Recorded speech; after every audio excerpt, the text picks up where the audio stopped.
The Somerville Planning Board meeting for Wednesday, October 8th will please come to order. Adequate notice of this meeting as required by the Open Public Meeting Act has been provided. A copy of the notice specifying the date, time, and location was 1, posted on the bulletin board outside of Borough Hall, 2, mailed, faxed, or emailed to the Courier News, and 3, given to the Clerk Administrator. This meeting is a judicial proceeding. Any questions or comments must be limited to the issues the board may legally consider in reaching a decision, and the decorum appropriate to a judicial hearing must be maintained at all times. Roll call. Andrea Dare. Here. Chris Addicks. Here. Larry Cleveland. Here. Jason Kraska. Here. Chairperson Warner. Here. Please stand for the pledge. I pledge allegiance to the flag of the United States of America and to the republic for which it stands, one nation, under God, indivisible, with liberty and justice for all.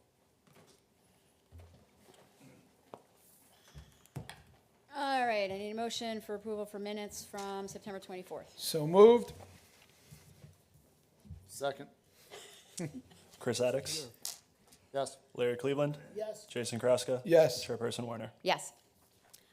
All right, we have no resolutions, no hearings, so we'll go right into discussion items. How many were able to, I know Larry, I saw you, I know Jason was here, I was here, to either attend and or get to watch the auto group? You got it? I got it, but I didn't see it all. That's fine. We're not going to go, I don't want to go into too much detail, but I do want to stress that this is exactly what we were looking for on information and insight as to, of information that we're going to need as we move into deeper dive of the master plan, redevelopment plans, as well as zoning. He touched on some things that I don't know about any of you, but some of it was very shocking. Yeah. Other was, wow, we're really going to have to start thinking outside of the box type thinking.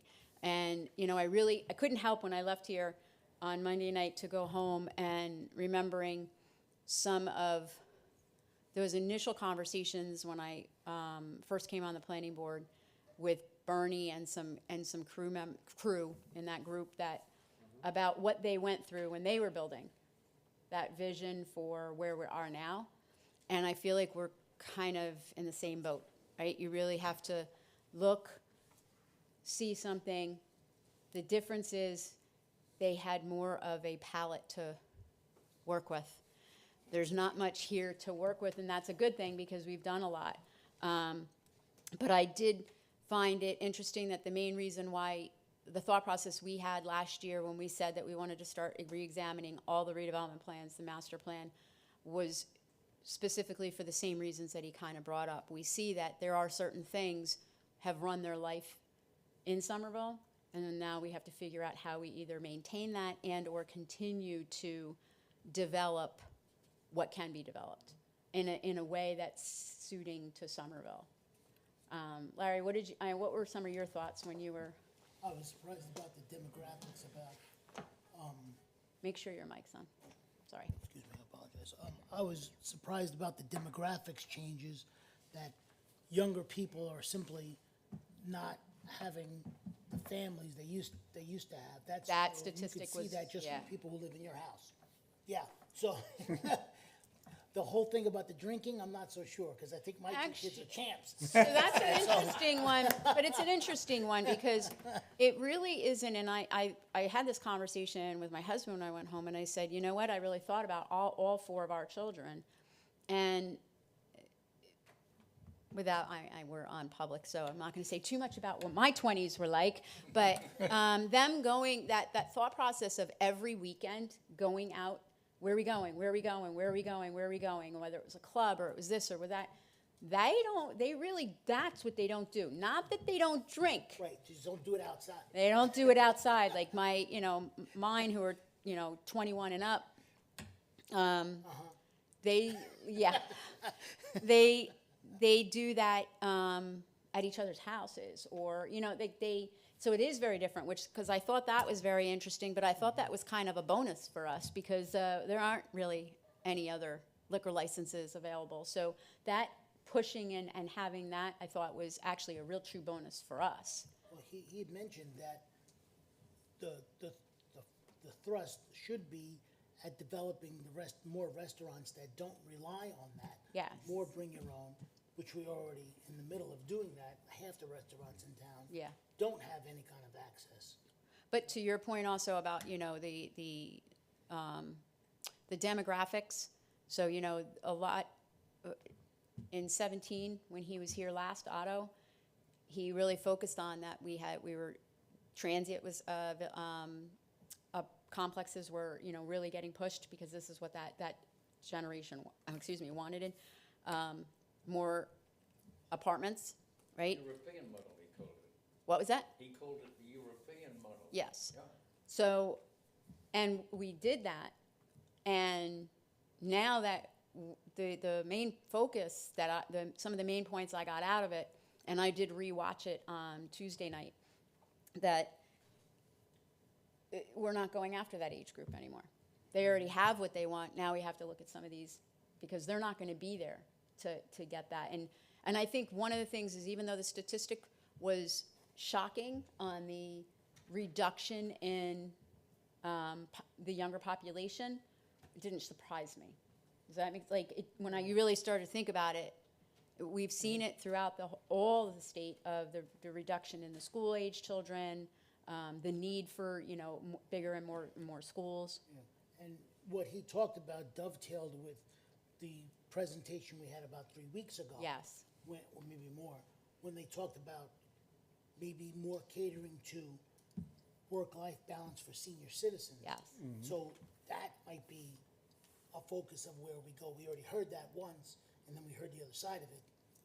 And that was where I was kind of thinking of that out-of-the-box thinking of, it's not just as simple as saying we need to build more. It's, well, yeah, okay, we might need to redevelop or focus, but what are we supposed to be focused? Very, very, I think it just, to me, overall, the message that I walked away with is we really need to be very specific in our planning on what that vision looks like, what we see Somerville looking like in 20 years, so that we can sustain what we've built, right? So, and that's what I kept thinking about with those initial conversations 20 years ago with Bernie about, the vision was about building up. This vision is sustaining and not overdeveloping now. And be careful with ADUs, Yes. which we were really careful of, I'd say, in the fair share plans way. We stayed away from ADUs in the fair share plan because it's already a challenging subject. If you put it in the fair share plan, you would force people to lose even more control. So we've been thinking about ADUs for about 2-3 years. I'm sure we're going to do a deep dive, but to what he basically said, be careful with ADUs because there's some unintended consequences you have to make sure that you're aware of. Yeah. I think the thing about doing them in the basements, that might be a problem. Yeah. Some kind of accessory unit that's not Yeah. in the basement might be a better way to go. You got to have your microphone on. Andrea, So, microphone. That's right. Just because I know from trying to listen to the tape Tuesday, if you don't have that microphone on, you can't hear Yeah. anything on it. How do you not overbuild? If we're gonna concentrate on not overbuilding, how do you not overbuild when everybody's coming in to build? That's part of the process of why, very specifically on the redevelopment plans. That's really what controls that, to be honest with you. The master plan gives the vision, but the details are really through the redevelopment plans and the zoning, which is why we wanted all 3 areas looked at. Because that in the redevelopment zones, we can now look at what we want to restrict and maybe what we want to draw back on, because we have seen in those areas a lot of development. That, we have a very vibrant, and one of the other, I don't know if I'm sure you guys caught it, but those who listened to it, the resounding theme he kept saying is, we have done it better than anybody else in this state. All those statistics were high, where other areas are dropping off. Nope, we're still getting increases in population and bringing and having that draw to Main Street because we've done such a good job of our redevelopment. But to your point, that's done through really carefully examining each of the redevelopment plans, what we currently allow, what we might want to scale back on, or change in those on what we want through the redevelopment. But that's the only way we get to control that is through that in the zoning. He also mentioned that, the future he looks at is that those apartments are not gonna be as profitable. He had mentioned that. In the future, he In the said, fu- yeah. In the future. Yep. So that's the thing, and where we go from there, like, do we look at townhouses? Is Yeah. that something that's more popular or not? But he said that's not as Well, economically feasible. he's basically saying we need to capture the aging in place. Yeah. Because in 10 years plus, we're gonna have a population issue, and we're gonna need to address the aging in place, so you don't lose that cohort, essentially. Yeah, And that style of living will be different than what we're currently building for. Which is where he tied Yeah. that placemaking, he called it, or Yeah. we always refer to it as the destination attractions, but he called it placemaking. And that's where I see that shift.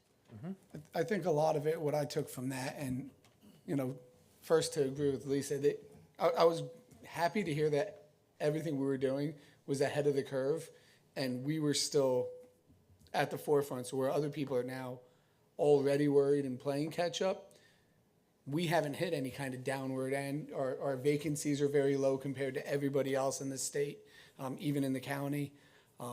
And with it, I think, you know, with the maintaining, I think that's it. It's keeping those people who are in those apartments to stay here. And what, you know, as they get older in 10 years, what is the lifestyle that they're going to want? Since we don't have that age group coming up who's going to want it, what does the person who's in the apartment today that might typically leave and go buy a house out, you know, somewhere else in 10 years, what are we going to do to keep them here? And what are the attractions that are Yeah. going to maintain what we have and keep those here while, you know, still attracting other new people, but keeping the majority of them rather than letting them leave in the near future. It's essentially having a vibrant housing stock to appeal to the ones getting older, young, and everything in between, so that you can capture all the people staying within the borough, or staying here, as opposed to going somewhere else. So I watched it and then I had AI kind of summarize some key points here, and these are directionally correct, but like I like what you're saying because two things. I think that we built the way we needed to build to get to where we are, which is great, right? But I think in doing that, we did build toward that younger crowd because that was kind of the guidance we were doing. We were aligned on that. That's awesome. But then the concerning thing for me is what you're hitting on, and the data points I kind of put together here, like a lot of the residents 18 to 34 are leaving, you know, then you have the population drop of a younger age, and to all of our points there, that's a little bit concerning to me. And I think to your point, through zoning and density and re-looking at this, as well as trying to keep the people here, but also if those people are hell-bent on moving out of the state for a reason that doesn't have to do with Somerville, they're gonna move. So how are we gonna attract that, either the middle-aged crowd or the senior crowd, to move in and make the existing stock still viable and attractive to people? Like, do they wanna live in an apartment in Main Street with 2 or 3 bedrooms, or 1 or 2 bedrooms, right? So I think that's gonna be the challenge ahead of us. Off the cuff, I don't know how to solve it. I think, to your point, I think it is that discussion we're getting into right now and gonna move forward. But yeah, some concerning stuff, some somewhat positive stuff in here, but we can talk. Yeah, So, Go ahead. the other thing, I'm sorry. no, I know, I'm on. So the other thing, to what Chris was just saying and everybody else, you're trying to keep, I mean, like the younger people leaving for whatever reason. I mean, people come in, Somerville's a great town, we're located right in the center of New Jersey, so you can hit all major cities wherever you want to go, and that's what the younger people want. If you're trying to keep the older ones, you know, because we're older, and if we want to, believe me, I know. if we want to downsize, say we want to downsize and sell our house and whatnot, we can't live in an apartment for what we're paying for in our house. So therefore, we might have to leave the state to be able to afford to downsize. Otherwise, we're here because why would I go and pay $4,000 a month for an apartment for 2 bedrooms, and I have a house and a yard and everything that we pay under $1,000. We're only paying tax. I mean, you know, I own my house, you know. So one of the things that I thought was very interesting too is that there are some things that we're going to hit and then we're going to have those discussions that are never, we can't address at the local level until some of those policies at the state level. He really did touch upon that. Some of this stuff that we're talking about, whether it's affordability, taxes, until there is drastic policy change at the state level, we are dealt that hand, and we have to figure out how, to your point, right? But there's some things we're just not gonna be able to change without state policy changing it. Because I thought that was another thing that was interesting, is that, you know, this is something that may drive where, okay, yeah, if we wanna do this, but we need to, you know, maybe push some of the political side on the council side, saying, you know, like, listen, you need to push for some policy change, because there's only so much. Listen, we're planners, we're here to give that vision for the next 20 years, but we have no effect. We're not a political board. We're not here for that. We cannot change anything. We are just we have to come up with a vision dealing with the cards that we were dealt. Yeah. And I do think that that's going to be one of the bigger ones, because, you know, yes, I am almost there. I just want to point it out. I know. I know. So nice of you. I'm a good guy. Yes, I know. So, But to that point, we also, right, experience that issue with our children right now, what they're going through. And it's the same struggle we're gonna hit when, to your point, Andrea, it's no different. The struggle of that cost of effectiveness and the cost of living is exactly the same. It's just two bookends of generations. And that, I think, that's some of that out-of-the-box thinking and all that. That's what we really need to. So I know we could talk about it all night, but I really wanted to stress that, like, I watched it twice already. This is something that I really want to stress to the board, and I'll stress it again next time with the remaining board members, that should be used as a tool continuously throughout this process. Because, you know, like, even listening to it again on Tuesday, there were things that I didn't catch on Monday. And I really think that we can, it was perfect timing, and we are right at the prime of being able to use that material to help build that vision moving forward, so. a lot of good charts and trends Yes. that he had too, visuals for everybody Yes. to make sure you see. All right, timeline, Bernie, I almost said Bernie. Oh, wow. Colin, I'm taller than Benny. this still would have been a compliment, though. It's been a year. That was I know. backhanded if there was ever know. one. Oh, you do have it up. Can we make it bigger, do you think? Control. Without getting the zebras back? Yeah, it works.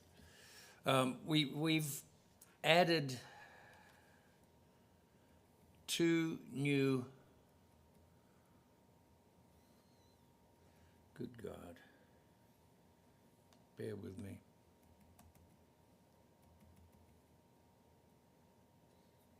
What did you do with it?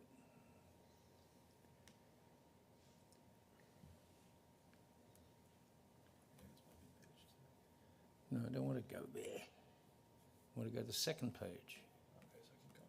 Yeah? Thank you. We added these two that you can see here. Review of and update of stormwater ordinance. And, excuse the typing, review of the proposed tree ordinance. And we've had to fit it in with all the other activities that you're going to be looking at. And we understand that there is somewhat of a urgency to looking at them and making recommendations. What we're up against is elections, Thanksgiving, and Christmas. And no matter who wants to get what done, they're not going away. So that we've we pulled this together, and I conversed with Lisa on it, and these are the best numbers we can get, because when you start the review and the review being complete, they're the 2 critical parts of this thing. And having listened to the discussions up to this point in time, it's not something you're going to do in one meeting, and it's not going to be a couple of, pardon me, it's going to be a little bit of time to work through it and come up with a final recommendation. So we've taken into account the holidays, and we've taken into account what needs to be done, and these are the numbers we've come up with.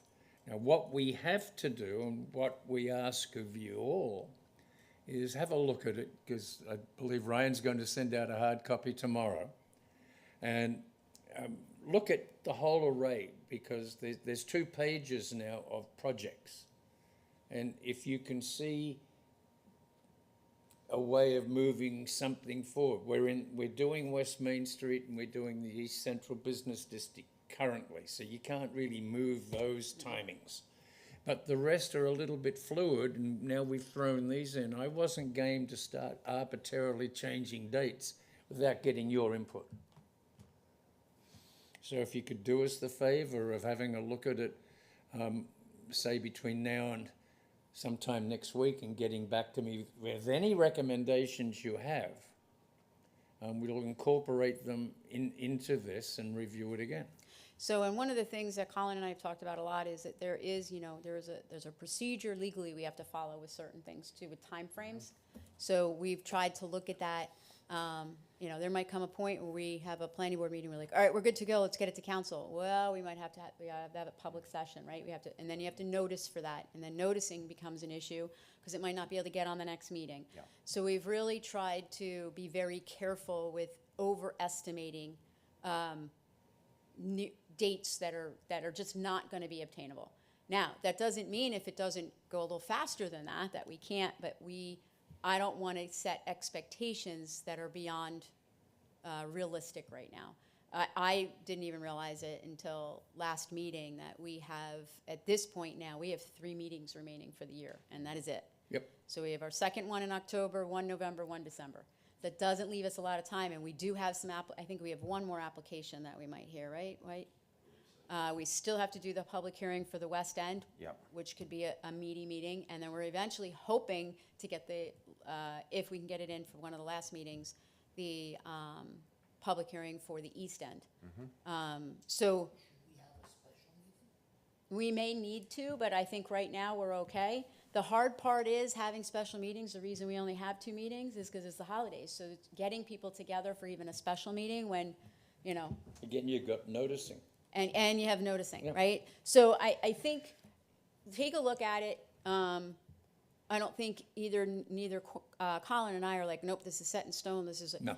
All I'm pointing out is there's certain things that might have to be set in stone based on the legality of noticing and requirements. Because some things also, you know how it is, we send it back to council, then council gets to send it back to us, and then we got to send it back to council. That takes time too, right? So we tried to take all that into consideration. Yeah. And even on this, as an example, you'll see on both of these new projects, recommendations to council and council review are next year, because you can't take an ordinance and go across the year, so that we're constrained by that. And look at January. January's a dead month, Yeah. right? You've got vacations, you've got Well, we have reorg meetings. reorganization, you've got everything. Yeah. Yeah. So yeah, definitely take a look at it. You're going to send that out tomorrow? Yeah, okay, thank you. So that's for the open discussion items, the new discussion items.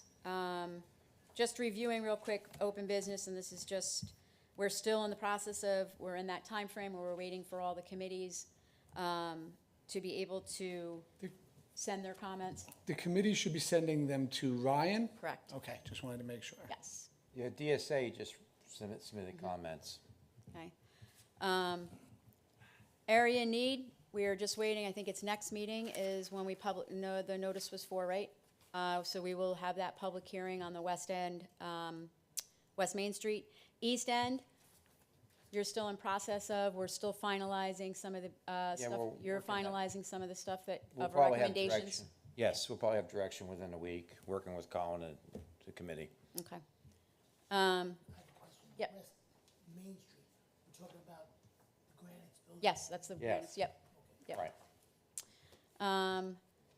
And again, we're not going to discuss stormwater ordinance and the tree ordinance. I did want Mike to give an update on some of the direction that we've given Mike to get us information so that we can start to review more behind the scenes. I know we received everything that the Environmental Commission had sent us, but this is some stuff that Mike is doing for us behind the scenes to make some of that comparison of understanding where the base is and then what some of the newer regulations are. It's basically coming out with the current ordinances and the state mandated ordinances, and you can see the differences that what needs to be done, and then taking that and looking at the environmental so that the whole planning board can look at what's there, what by mandate needs to be done, and then all the optional items. And we can have a discussion of those three: existing, mandated, and optional items, and see what the boards take on both. And that's both for the trees and for the stormwater, just so the board knows the trees are dictated by the stormwater regs in Yeah. the state. So the state changed the stormwater regs and brought the trees in, so that's spurred off the whole conversation with trees, that you have a state mandate regarding the trees that's really in the stormwater regs. Yeah. So, so anybody that wants to say, where's this tree mandate coming from? It's coming from the state stormwater regs. That's, and I think it's rightfully so, they're being broken up. You have stormwater discussion and trees. There's two separate entities. And then the last one for zoning, the B5, I asked Mike, he's gonna send out what is allowed in that B5 zone so that we Yeah. can see that. This is the one where they're looking for us to make that recommendation. Do we wanna add education to that? So we need to see, I want everybody to see what is currently allowed, and then maybe some thoughts on maybe how we could adjust that. Yeah, basically looking, should there be more flexibility in the B5 zone essentially? Yeah. To capture, so we don't have vacant storefronts. Back to what Jeff Otto was Yeah. dovetailing right back into this. How do we keep the ordinances vibrant so we don't have the vacant storefronts? Yep. Based on the B5 and the Main Street, all over town. Yeah. All right, we had no ARB approvals. I have no extra comments. I'm going to open up the meeting to the public for items that are not listed. Hearing none, I will close public session, and I will, motion to adjourn. So moved. Second? All in favor? Aye. All opposed?